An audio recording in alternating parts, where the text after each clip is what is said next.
কালকে তো আকসার জব থেকে আসার সময় বাসায় লাঞ্চে আসার সময় নিয়ে আসছিল কাঁঠাল আর আম, তরমুজ।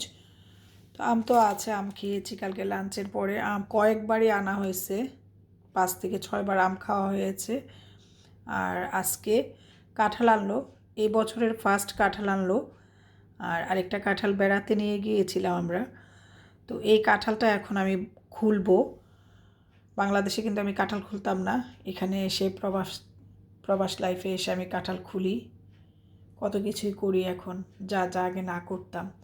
তো কাঁঠালটা একদিনে অনেক পেকে গেছে, কালকে আনার সময় অতটা পাকা ছিল না, এই যে চাপ দিলে দেবে যায়। এখন আমি কাঁঠালটা খুলে নিব, খুলে নিয়ে শেয়ার করছি। আর গন্ধ, এত সুন্দর স্মেল, গন্ধে পুরো বাসা একদম ভরে গেছে।